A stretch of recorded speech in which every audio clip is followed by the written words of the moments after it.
तो कहानी की शुरुआत में हम एक लेडी को देखते हैं जिसने अभी अभी अपने बच्चे को जन्म दिया था, लेकिन वो एक इंसानी बच्चा तो बिल्कुल नहीं लगता क्योंकि उसकी साइज हद से ज्यादा बड़ी थी, जिस वजह से वो लेडी परेशान थी। पर फिर भी था तो वो उसका अपना खून, इसलिए वो अपने बेटे का नाम कूटी रखती है। इसके बाद वो अपने हस्बैंड के साथ किसी तरह कूटी को लोगों की नजरों से छुपाकर अपने घर ले आती है। दिन गुजरने लगते हैं। कूटी के पेरेंट्स उसका चाइल्डहुड एंजॉय कर रहे थे। वो खुद कूटी के साथ खेलते थे पर उसे कभी बाहर नहीं जाने देते। कूटी का दिल लगा रहे इसके लिए वो उसे हीरो नाम की एक कॉमिक बुक पढ़ने को देते थे, लेकिन वक्त के साथ कूटी हद से ज्यादा लंबा चौड़ा होता गया और उसके लिए ये घर छोटा पड़ता गया। चलने के लिए जब वो दीवार का सहारा लेता तो रेत के ढेर गिरने लगते, जिसकी मरम्मत कूटी के डैड को ही करनी पड़ती है, क्योंकि अगर वो किसी को बाहर से मरम्मत करने को बुलाएंगे तो कूटी का राज दुनिया के सामने आ जाएगा। खैर, कूटी का राज सामने आए या न आए, पर टीवी पे एक न्यूज जरूर आता है जिसमें हीरो कॉमिक बुक के मालिक जय ने अपने लास्ट कॉमिक बुक के एंड में लिखा है कि हीरो कॉमिक की दुनिया से निकलकर ओकलैंड की गलियों में आ गया और रियल लाइफ में फिर हीरो अपनी कॉमिक की तरह सूट वगैरह पहनकर लोगों को कानून तोड़ने से रोकने लगा, क्योंकि जय एक काफी अमीर आदमी था और अमीर लोगों की फैंटेसी भी अतरंगी ही होती है। कॉमिक की दुनिया में उसने बहुत नाम कमाया और अब वो रियल वर्ल्ड में हीरो बनना चाहता है। कूटी ज्यादातर टाइम या तो हीरो की कॉमिक पढ़ता है या उसकी कार्टून देखता है या फिर वो हीरो को न्यूज में देखता है और उसके इंटरव्यू देखता है। कूटी के डैड उसके साथ दिन भर ये सब देखकर पक जाते हैं। धीरे धीरे वक्त और गुजरता है। अब कूटी 19 साल का जियांट टीनेजर बन चुका था। कूटी के डैड उसे 10 घंटे पढ़ाई, 3 घंटे एक्सरसाइज करने के लिए मजबूर करते थे और वो उसे सिर्फ 3 घंटे ही अपनी मर्जी की चीजें करने को देते।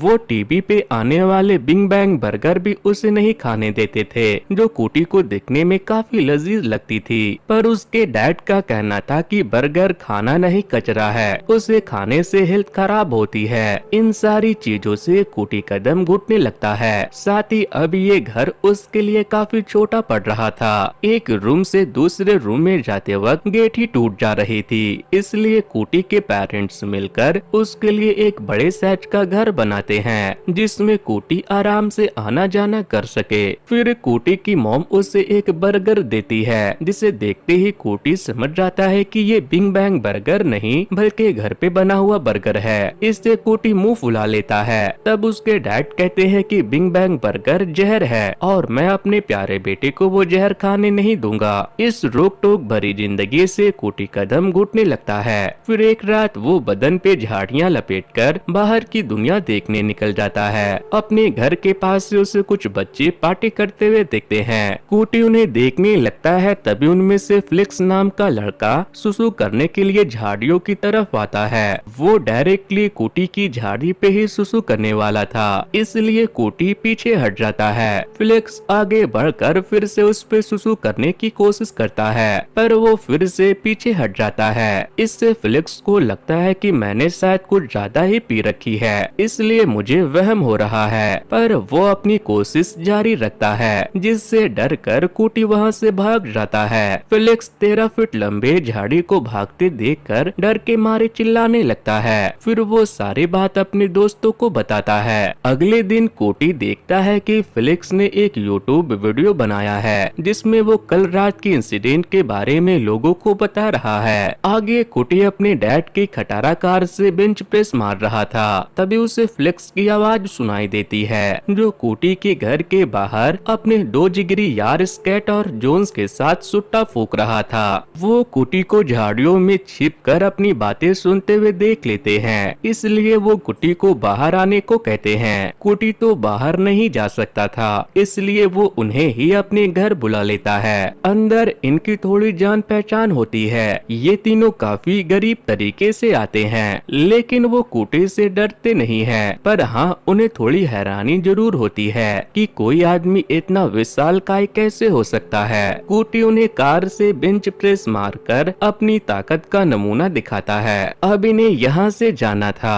वो कूटी को भी अपने साथ चलने को कहते हैं। इस पे कूटी कहता है, मेरी मॉम कहती है कि ये दुनिया अभी मेरे लिए तैयार नहीं है। तब फ्लेक्स कहता है, अरे यार, सबकी माँ कुछ ना कुछ कहती ही है, उनकी बातों को सीरियसली लेगा तो लाइफ में एंजॉय कैसे करेगा ब्रो। तब कूटी कहता है कि वैसे तो मैं विर्गो हूँ और विर्गो को एडवेंचर बहुत पसंद होता है। दरअसल फ्लेक्स एक गैरेज में काम करता था, इसलिए उसके पास हमेशा एक कार रहती थी। उसी में बैठकर वो कूटी को शहर घुमाने ले जाता है। रास्ते में बहुत सारे लोग कूटी को देखकर हैरान होते हैं। वो उसकी फोटो वीडियो लेना शुरू कर देते हैं। कूटी को ये सब में बहुत मजा आ रहा था, पर जब वो वापस घर आता है तो उसके पेरेंट्स उस पे गुस्सा करते हैं, क्योंकि उन तक भी कूटी की वीडियो पहुंच गई थी। फिर वो कूटी को एक फाइल दिखाते हैं जिनमें दुनिया के सारे जियांट लोगों के बारे में डिटेल्स थी। दुनिया में जब भी कोई जियांट आदमी होता है तो लोग उसे राक्षस समझते हैं। कुछ पैसे वाले लोग पहले उन जियांट लोगों को अपने प्रॉफिट के लिए यूज करते हैं, फिर उन्हें मार दिया जाता है। कूटी उन सब के बारे में पढ़ता है, फिर भी उसे लगता है कि ये सब तो पुरानी बातें हैं, अब तो जमाना काफी मॉडर्न हो गया है। वैसे भी लोग मुझे देखकर डर नहीं रहे थे,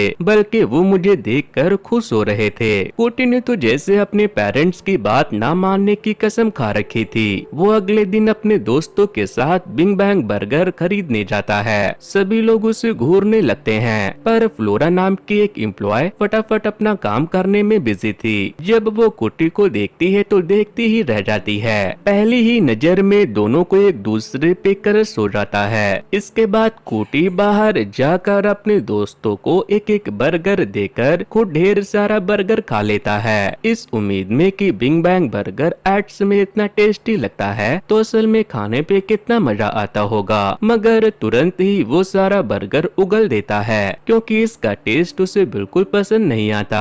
फिर ये चारों क्लब में जाते हैं। फ्लेक्स कूटी को लड़कियों से फ्लर्ट करने को कहता है, पर कूटी झिझक रहा था, इसलिए फ्लेक्स एक मलिकाए हुस्न को बुलाकर कूटी से मिलवाता है। मगर कूटी उसकी हुस्न की तारीफ करने के बजाय उसे बैकग्राउंड डांसर बनने को कह देता है, जिससे वो लड़की इरिटेट होकर वहाँ से चली जाती है। इसके बाद जब ये चारों घर जाने के लिए निकलते हैं तो क्लब के बाहर बियर नाम का एक बंदा बेकार में कूटी पे चढ़ने की कोशिश करता है। तब कूटी भी उसे मजा चखाता है। इस लड़ाई की वजह से पुलिस उन लड़कों के साथ कूटी को भी अरेस्ट कर लेती है, पर बाद में कूटी को रिहा कर देती है। ये न्यूज हीरो और कूटी के पेरेंट्स टीवी पे देखते हैं। अगले दिन कूटी फिर से बिग बैंग बर्गर खरीदने के बहाने फ्लोरा को देखने जाता है। फिर वो अपना दिल का हाल अपने दोस्तों को बताता है, जिस पे जोन्स कहती है कि देख भाई, तू अभी अभी अंधे से बाहर निकला है तो रिलेशनशिप के चक्कर में मत पड़ना, रिश्ते को बेनाम ही रख। अगर तुम दोनों के बीच 3 बार से ज्यादा बैंग बैंग हुआ तभी इस रिश्ते को आगे बढ़ाना, वरना किसी और लड़की पे ध्यान देना।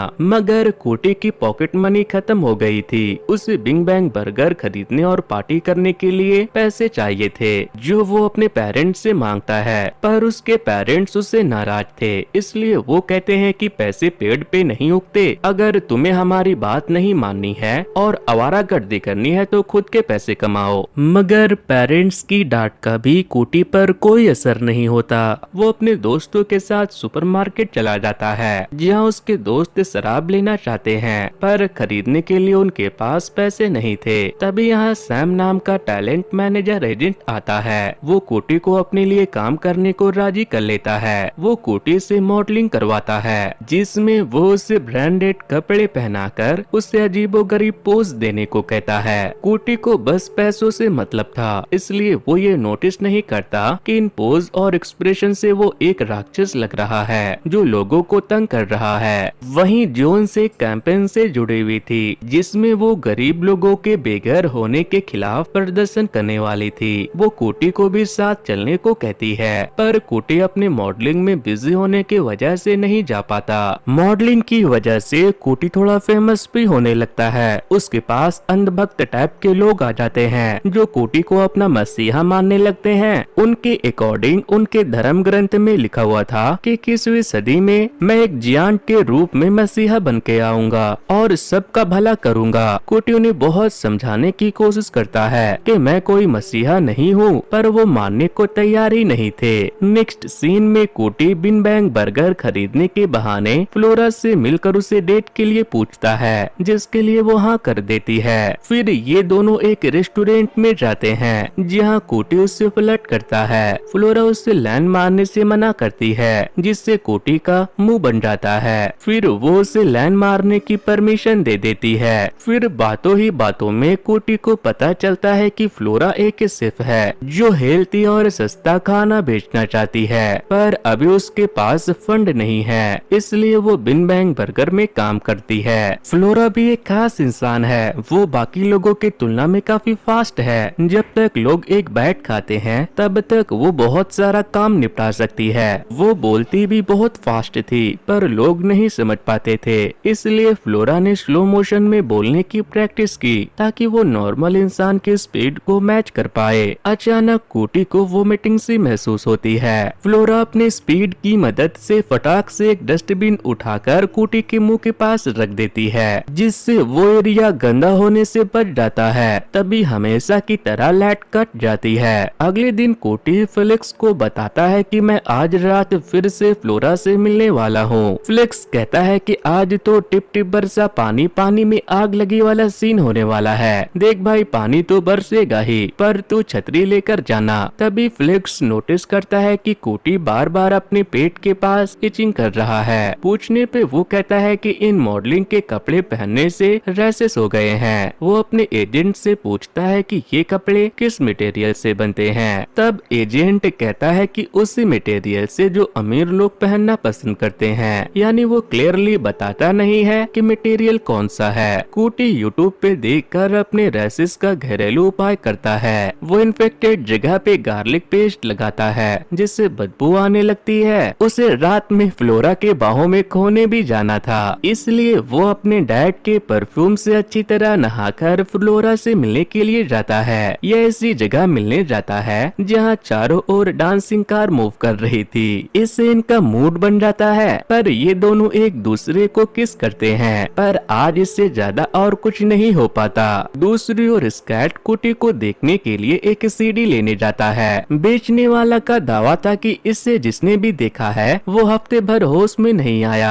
वही सीडी लेकर स्कैट अपने साइकिल से करतब दिखाते हुए जा रहा था, पर रास्ते में वो एक कचरे के ढेर पे गिर जाता है, जिससे एक आयरन रॉड उसके पेट में घुस जाती है। जख्मी स्कैट तुरंत पास वाले हॉस्पिटल में जाता है, जो कि प्राइवेट था। स्कैट दिखने में ही मेरी तरह गरीब लग रहा था और उसके पास कोई इंश्योरेंस भी नहीं था, इसलिए हॉस्पिटल वाले उसका इलाज करने से मना कर देते हैं। रात भी काफी हो चुकी थी। वो बस का वेट करता है ताकि वो सरकारी हॉस्पिटल जा सके, पर बस भी नहीं आती, इसलिए वो बस स्टैंड पे ही अधमरा सा हो जाता है। नसीब से वहाँ से फ्लेक्स क्रॉस करते हुए स्कैट को देख लेता है। वो तुरंत उसे सरकारी हॉस्पिटल ले जाता है, पर हॉस्पिटल के बाहर ही उसका दम टूट जाता है। इधर जोन्स एक हाउस पार्टी में एक लड़की के साथ गुलू गुलू कर रही थी, क्योंकि जोन्स लेस्बियन थी। तभी वहाँ फ्लेक्स आकर कहता है कि जब फोन नहीं उठाना तो उसे फेंक दो। फ्लेक्स को रोता देखकर जोन्स घबरा जाती है। उधर कोटी अलग ही फ्लोरा के साथ मजे करने में लगा हुआ था। वो अपने रैशेस के वजह से कपड़े उतारने में थोड़ा झिझक रहा था,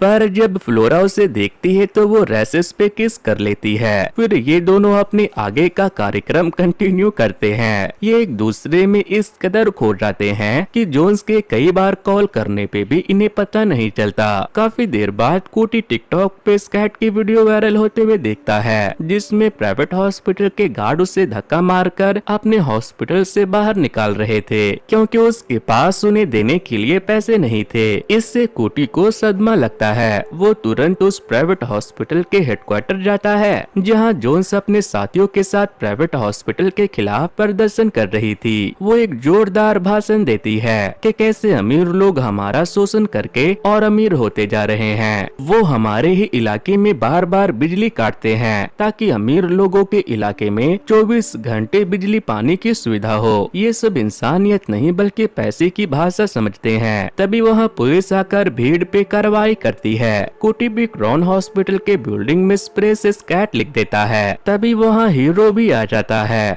वो कोटी को जंजीरों से बांधकर उसे घसीटते हुए ले जा रहा था। हीरो इतना लाउड एक्सप्रेशन दे रहा था जैसे उसे कितनी तकलीफ हो रही हो, पर दिक्कत ये थी कि कोटी के साइज की जेल ही नहीं थी, इसलिए उसे 120 दिनों के लिए हाउस अरेस्ट की सजा दी जाती है, यानी उसे उसके ही घर पे बंदी बना के रखा जाता है। इस पे कुटी की मॉम कहती है कि मैंने तो पहले ही कहा था कि वो जल्द ही तुम्हें विलन बना देंगे। कुटी अपने दोस्त की मौत से खुद परेशान था, इसलिए उसकी मॉम उसे ज्यादा ज्ञान देना सही नहीं समझती। वो अपने हस्बैंड के पास जाती है और उन्हें इस मुश्किल घड़ी में कुटी का साथ खड़े होने को कहती है। दूसरी तरफ बेयर, जिसने क्लब के बाहर जबरदस्ती कुटी से लड़ाई की थी, वो एक सुबह जागता है और खुद को एकदम छोटा पाता है। पता नहीं कैसे पर उसकी हाइट लिलीपुट जैसी हो गई थी। वो खुद को वापस नॉर्मल करने का तरीका ढूंढने के बजाय अपने पार्टी के बारे में सोचता है। वो टॉय कार में बैठकर स्पीकर से सबको अपनी पार्टी के लिए इनवाइट करता है। तभी उसकी नजर कुछ और लिलीपुट लोगों पे पड़ती है जो अपने अपने घरों के बाहर बैठे हुए थे। दरअसल किसी ने जानबूझकर बियर के साथ साथ मोहल्ले वालों को भी लिलीपुट बना दिया था, जिसकी वजह से उन्हें काम से भी निकाल दिया गया। इसके बाद हम कुटी के घर पे फ्लोरा को देखते हैं, जो हाउस अरेस्ट में उसके साथ टाइम स्पेंड करने आई थी ताकि कुटी का दिल लगा रहे। पर इस दौरान इन्हें एक दूसरे के बारे में अननोइंग चीजें भी पता चलती है, जैसे फ्लोरा हर कुछ देर में अपने होंठ चिटकाती है, वही कुटी डेली नहाता नहीं है, जिससे उसकी बॉडी से काफी स्मेल आती है। ये एक दूसरे को कन्फ्रंट करते हैं और फिर अपनी अपनी कमियों पे काम करने का फैसला करते हैं। एक दिन ये दोनों न्यूज देख रहे थे, जिसमें दिखाया जा रहा था कि कुटी लोगों के सपनों में आता है और उनके शरीर को चीर-फाड़ कर देता है, यानी लोगों ने कुटी को राक्षस मानना शुरू कर दिया था। लोगों को कुटी के बुरे सपने आने लगे थे, यानी वो लोगों के नजरों में हीरो बनने के बजाय विलन बन चुका था। उधर कॉमिक बुक वाला हीरो अपने पैसों से कुटी के लिए बड़ी सी जेल बनवाता है। इसके साथ ही कुटी से रिलेटेड कई सारे टीवी सीरियल और कार्टून बनने लगते हैं। इन सब में जान को राक्षस की तरह दिखाया जा रहा था। ये सब देखकर कुटी का दिमाग गर्म हो जाता है। वो फटाक से नहाने जाता है ताकि दिमाग ठंडा हो सके। वो नोटिस करता है कि उसके रैसेस काफी बढ़ गए हैं। कुटी अपने पेरेंट्स के पास जाता है और कहता है कि लोग मुझे गलत समझ रहे हैं। मेरी 120 दिन की हाउस अरेस्ट की सजा भी पूरी हो गई है, इसलिए जल्द ही वो मुझे जेल में डाल देंगे। तब उसके पेरेंट्स बताते हैं कि कोई बात नहीं, हम भी पूरी तरह से तैयार हैं, क्योंकि हमें पहले ही अंदाजा था कि एक ना एक दिन यह नौबत जरूर आएगी, इसलिए हमने कई सारे हाईटेक हथियार तैयार कर रखे हैं। नेक्स्ट सीन में हम हीरो को नींद से जागते ही खुद को 2-4 थप्पड़ लगाते हुए देखते हैं। फिर वो डांस करता है, तभी उस पे एक विलन हमला कर देता है, जिससे हीरो फाइट करके उसे भगा देता है। पर वो विलन आखिर था कौन, ये हमें आगे पता चलेगा। इसके बाद हीरो अपने ऑफिस जाता है, जहां वो अपने न्यू कॉमिक के बारे में बात करता है, जिसमें कुटी एक विलन है और वो एक हीरो जो दुनिया को कुटी से बचाता है। दरअसल हीरो एक प्रॉपर बिजनेसमैन था, जो असल में तो अच्छा नहीं था, पर अच्छा होने का नाटक करके लोगों के दिल में अपनी जगह बनाता था। इधर कुटी जोन से डिस्कस करता है कि जब लोग मुझे विलन समझ ही रहे हैं, तो क्यों न मैं बैंक लूट कर गरीब लोगों में पैसे बांट दूं, जिससे उनका भला हो जाए। ये आइडिया जोन्स को बिल्कुल बकवास लगती है। वो हड़ताल से ही अपनी मांगे पूरी करवाना चाहती है, इसलिए फिर कुटी, फ्लेक्स, फ्लोरा और लिलीपुट लोगों को अपने प्लान में शामिल करते हैं। कुटी पावर प्लांट के रेगुलेटर को खराब करना चाहता है, क्योंकि इसी रेगुलेटर की मदद से वो इनके इलाके की बिजली बार बार काट देते थे। अगर रेगुलेटर ही नहीं रहेगा तो इनके इलाके में भी हमेशा बिजली रहेगी, पर इसके लिए इन्हें सिक्योरिटी गार्ड को ठिकाने लगाना होगा। इस कैट ने जो सीडी लाई थी, जिसे देखने के बाद लोग एक हफ्ते तक होश में नहीं आते, उसी सीडी का इस्तेमाल करके कुटी सिक्योरिटी गार्ड को रास्ते से हटाना चाहता है। इसके बाद हमें हीरो के बारे में एक इंटरेस्टिंग बात पता चलती है। वो खुद तो दिन भर लॉ एंड ऑर्डर फॉलो करने में बिजी रहता है। इस वजह से उसके पास लव लाइफ के लिए टाइम नहीं था, इसलिए उसने अपना एक असिस्टेंट रखा हुआ था, जो खूबसूरत और टैलेंटेड लड़कियों को डेट करके उन्हें हीरो के लिए सिलेक्ट करता था, ताकि हीरो को बिस्तर पे सुख मिल सके। इस बार हीरो ने जिस लड़की को पसंद किया था, वो अपने असिस्टेंट को उसके साथ डेट पे भेजता है। पर जब उस लड़की को हीरो वाली बात पता चलती है, तो वो उसके असिस्टेंट को खूब झाड़ती है कि तुम दलाल हो क्या, जो अपने बॉस के लिए लड़कियां सेट करते हो। इसके बाद असिस्टेंट हीरो को जाकर बताता है कि मामला सेट नहीं हो पाया। इस पे हीरो से खूब सुना सुनाता है कि तुम तो बेकार हो, एक काम ढंग से नहीं कर सकते। इसके बाद हीरो म्यूजिक प्ले करता है, तभी उस पे विलन हमला कर देता है। हीरो उससे फाइट करके उसका मास्क उतार देता है। ये विलन एक लड़की थी जिसे हीरो ने खुद ही हायर करवाया था ताकि वो विलन से फाइट करने की प्रैक्टिस कर सके। ये बात जब उस लड़की को पता चलती है तो उसे काफी अजीब लगता है कि साला ये तो एकदम पागल आदमी है। इसके बाद कोटी अपने दोस्तों के साथ मिलकर अपने प्लान को अंजाम देता है, जिससे रेगुलेटर खराब हो जाती है। न्यूज में आता है कि किसी आतंकी संगठन ने पावर प्लांट पे हमला करके रेगुलेटर खराब कर दिया। पुलिस जब सिक्योरिटी गार्ड से पूछताछ करने जाती है तो वो जिंदा तो थे पर बेजान पड़े थे। वो कोई मूवमेंट नहीं कर रहे थे। पास में छोटे छोटे जूतों के निशान थे और एक सीडी पड़ी थी। पुलिस वाले उसे प्ले करके वो वीडियो देख लेते हैं, जिससे वो भी सदमे में चले जाते हैं। दूसरी ओर कूटी, उसके साथी और उसके पेरेंट्स अपने इस जीत की खुशी मना रहे थे। तभी लाइट फिर से कट हो जाती है। दरअसल पावर प्लांट वालों ने नया रेगुलेटर लगवा दिया था। इससे कोटी काफी हताश हो जाता है कि मैंने इतनी प्लानिंग प्लॉटिंग करके रेगुलेटर खराब किया और इन्होंने तुरंत ही नया रेगुलेटर लगवा लिया। इस तरह से तो हम इनका मुकाबला नहीं कर पाएंगे। अब कोटी को जोन्स का आइडिया ही सही लगता है। तभी अचानक कोटी के घर पे हीरो हमला कर देता है, जिससे सभी डर जाते हैं। पर कोटी का घर किला जैसा मजबूत था। फिर भी फ्लेक्स लिलीपुट लोगों को अपने बैग में भर के खुफिया रास्ते से वहाँ से निकल जाता है। कोटी भी उसी रास्ते से जोन्स के पास जाता है, मगर हीरो भी वहाँ आ जाता है। तभी वो अंधभक्तों का लीडर कोटी की मदद करने के लिए एक कमरे में बुलाता है, पर अंदर वो कोटी को एक सांचे में कैद कर देता है। दरअसल उसके धर्म ग्रंथ में लिखा था कि जियांट मसीहा अपना एक आंख कुर्बान करके हमारा भला करेंगे, इसलिए वो अब कोटी का एक आंख फोड़ना चाहते थे। इससे कोटी बुरी तरह से डर जाता है। वो खुद को बचाने के लिए सांचा तोड़कर भागता है, पर बाहर हीरो से परेशान करता है। तब कोटी हीरो को पटक देता है। फिर वो हीरो को ठीक उसी तरह घसीटता है